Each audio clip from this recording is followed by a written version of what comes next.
Hello, and welcome to the Angry Ewok channel. Today we'll be discussing squad combat. And in this video, it'll be a very broad overview. It's not going to have a lot of individual situations and specifics.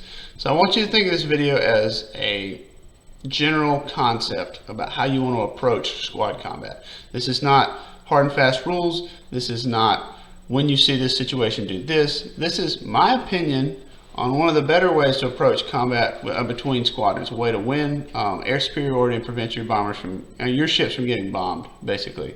And let's start with the discussion of the way squadrons function in Armada. They don't obey the movement template, so they can move 360 degrees.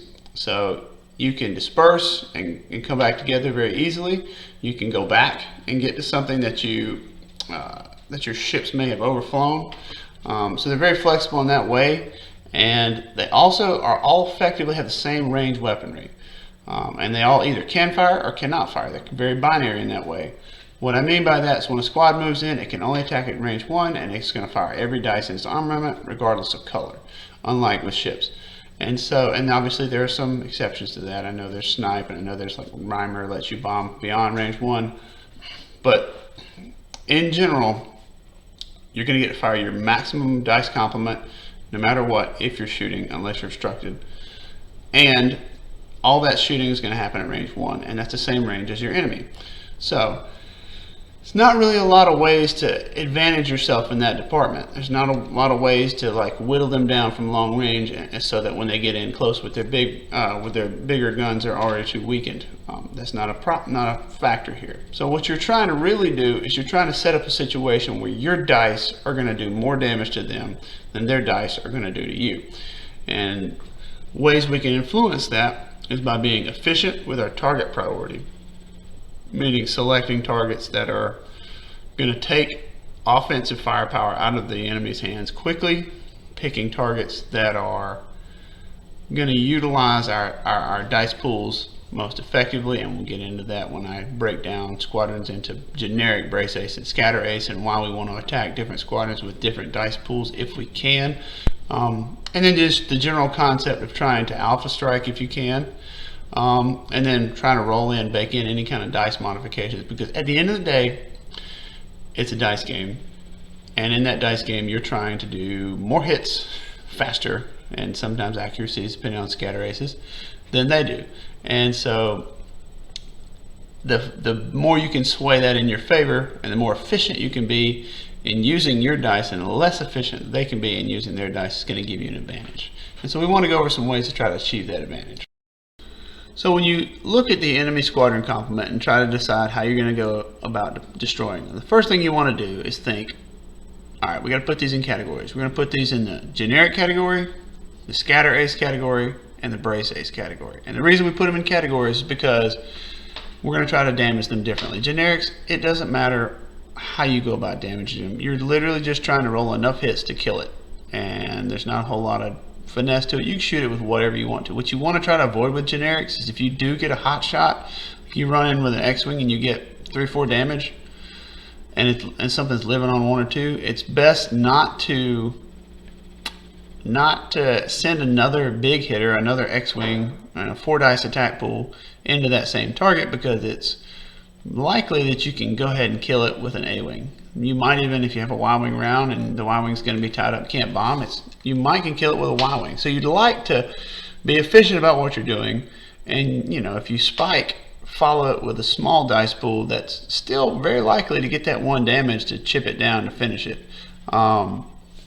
Again, that's up to you, because again, that chip shot might be better served targeting a brace ace. But don't just commit, all right, I'm going to push these 4 squadrons, because if you've got options, you may change your order of operations. You may say, all right, well, I'm going to leave with this X-Wing, see what happens. If I do really well, I might send in an A-Wing to finish this 3-4 health squadron, 4 or 5 health squadron off, and keep my other X-Wing to go into this new fresh target to try to kill. Hopefully give yourself the chance to spike high and do well, just because this is all about efficiency once again. And then you got scatter aces. Scatter aces are a problem, and the reason scatter aces are a problem is because they have a scatter token. They can completely nullify an entire attack if you don't roll an accuracy. So that puts you behind the 8 ball. Every time you shoot a scatter ace and you don't do damage, that's attrition that you're not inflicting and putting you farther behind in the attrition race. That being said, sometimes you got to shoot him. Sometimes you got to shoot Mauler to make him spend his scatter so that you can then overload the scatter and kill him, because if you don't kill him, he's going to move and Shirano, and it's going to be bad. But don't ever shoot a scatter ace without a plan, without a reason for it, because if you just take an off-the-cuff shot, you're giving away dice efficiency. You're hoping, you're gambling on getting damage when you could be shooting a generic or a brace ascent that's much more likely to actually stick damage to. Just engage with a plan. Don't shoot them once, shoot them 2 or 3 times, or don't bother them at all. Scatter aces are more susceptible to larger dice pools because there's more accuracies on there. So X-Wings are good at this. Things with flight controllers, they can get up to 4 dice, maybe 5 dice, are very good at this. But defenders, a lot of people send defenders against scatter aces. They're actually a really poor choice because black dice don't have any accuracies. Just think about that.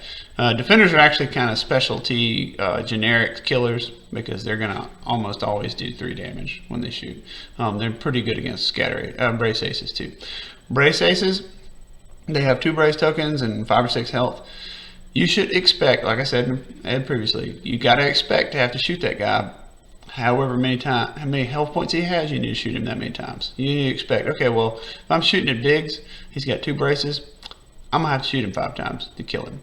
And so if you're engaging, if you're sending your initial squadron alpha strike in there and you've got 4 squadrons you're gonna push, I wouldn't shoot Biggs.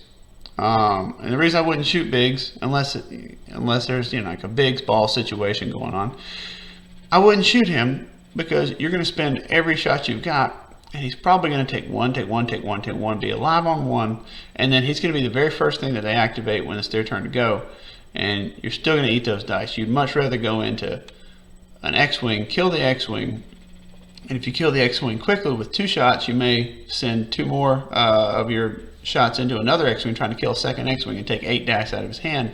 Or like say it takes you 3 shots to kill the X-Wing. You shoot the X-Wing 3 times and you got 1 squad left to push. You may go into Biggs then because you want to start the process of chipping him down.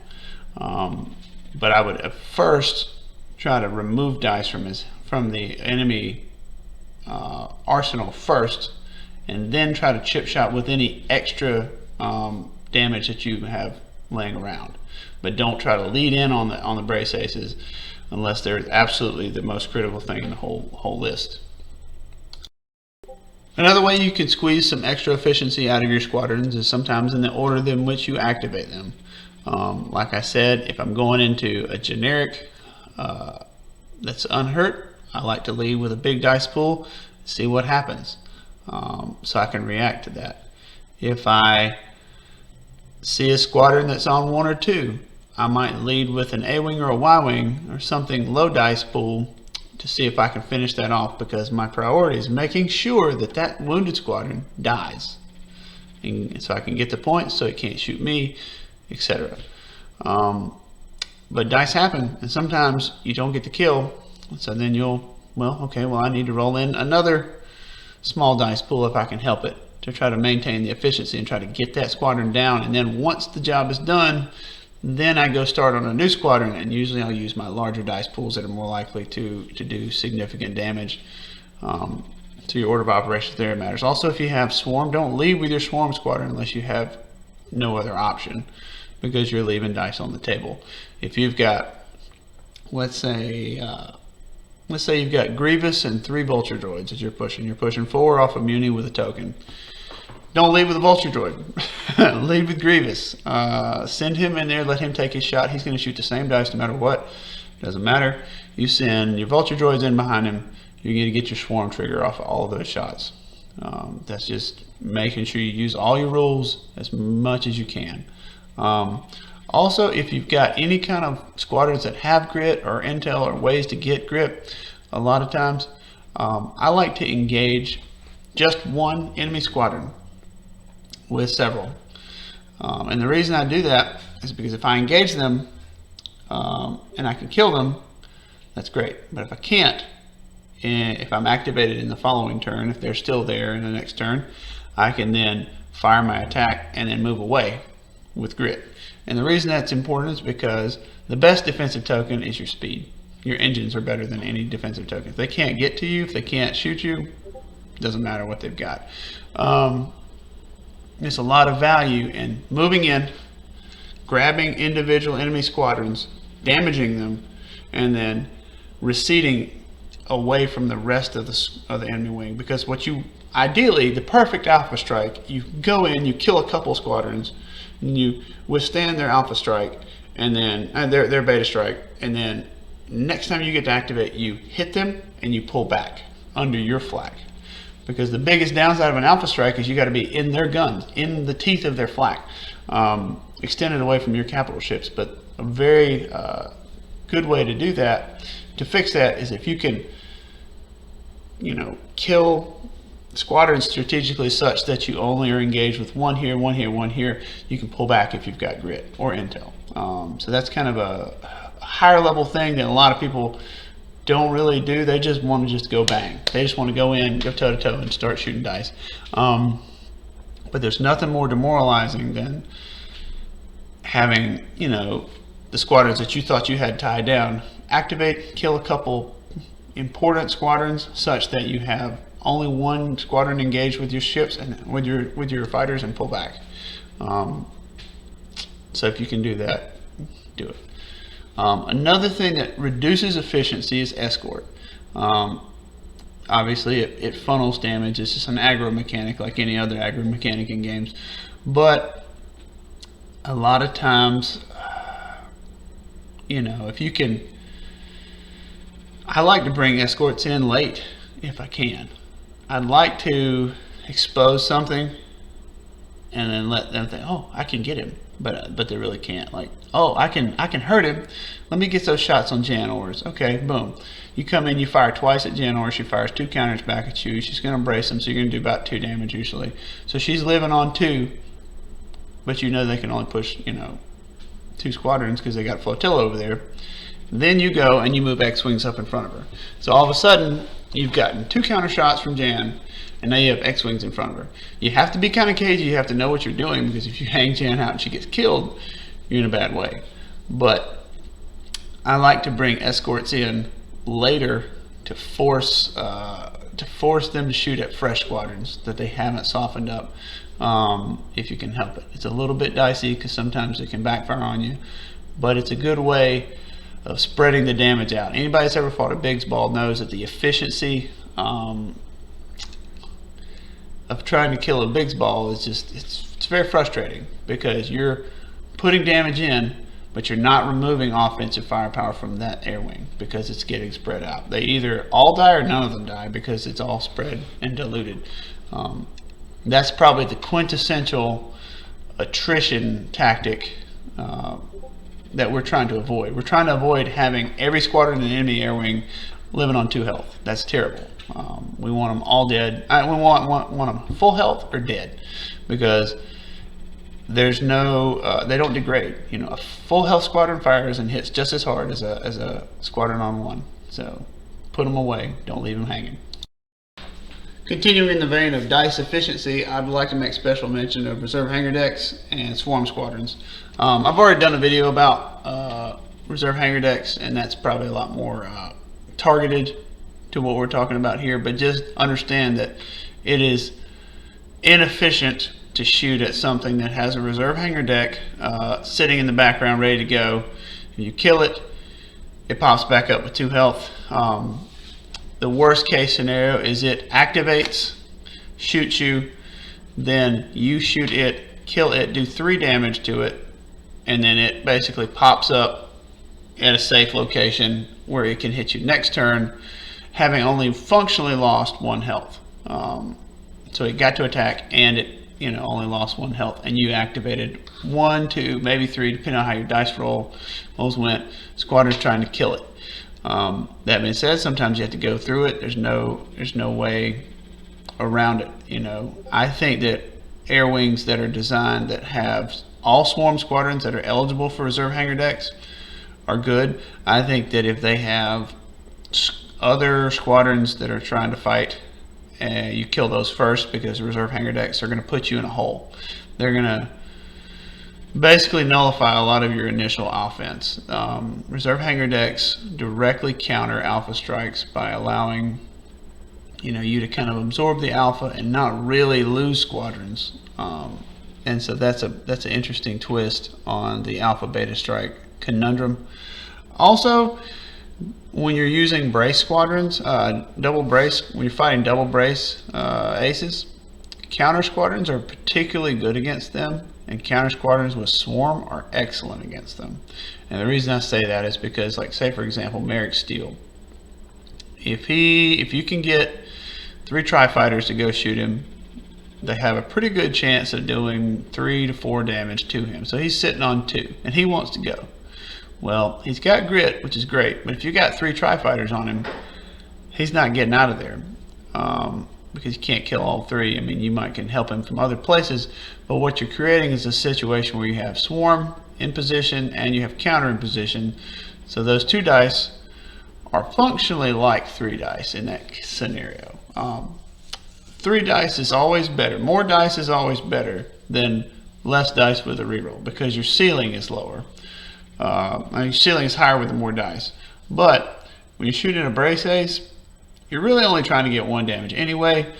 So a swarm counter 2 is basically the same as getting 3 dice shots on him. So I love to do that. I do that with Char and Tycho all the time. I do that with A-Wings all the time.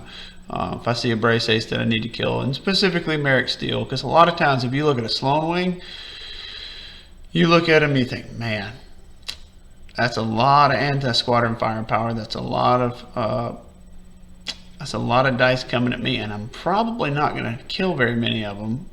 A lot of times I'll just say, well, I think I'll just suffer their wrath. I think I'll just let them bomb me, and I'm going to prioritize Steel, because I know my damage will stick. Because a lot of times if you can kill Steel out of there, they can't spike. Like, they can take your tokens, sure. They can hurt you for 1 or 2 points of damage here or there, sure.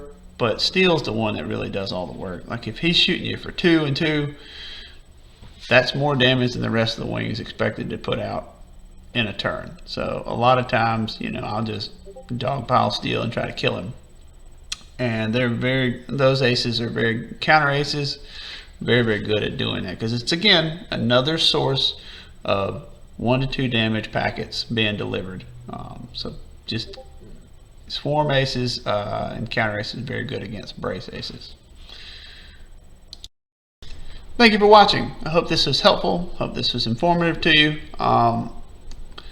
This video is not nearly as concrete as a lot of my videos, and I like to have concrete examples of what I'm talking about, but I wanted to put this out here first because it's a little quicker and easier to get this out. Also, because I just wanted to lay the groundwork for a discussion, a more in-depth discussion of Alpha Strike and Beta Strike tactics, so that we don't have to cover these bases. But suffice it to say, when you see squadrons, you need to put them in those 3 categories, and you need to attack them in the most efficient way possible, and you need to kill whole squadrons where you can, because you want to eliminate the number of dice coming back at you, because you don't want to have to rely on your defensive tokens. You want to be able to use your speed and your firepower to function as your greatest defense. And once you do that, hopefully you can establish air superiority if that's the goal. But just realize that Armada is a fleet game, and in a lot of cases the air war is meant to complement what the fleets are doing. Some fleets are completely air and no fleet, and I think 1.5 has helped a little bit to kind of alleviate that. I still think that there are fleets out there that can do it, but it's becoming more and more a combined arms game, which is great, because that's realistic. That's what it's supposed to be. That's what we all signed up for. We didn't sign up to play X-Wing. We signed up to play Armada for a reason. So that's good, but just realize that you have to be able to look at the enemy fleet and decide, what is it trying to do to me? And sometimes a direct confrontation is not what you're looking for. But if you got to fight, this is how to fight.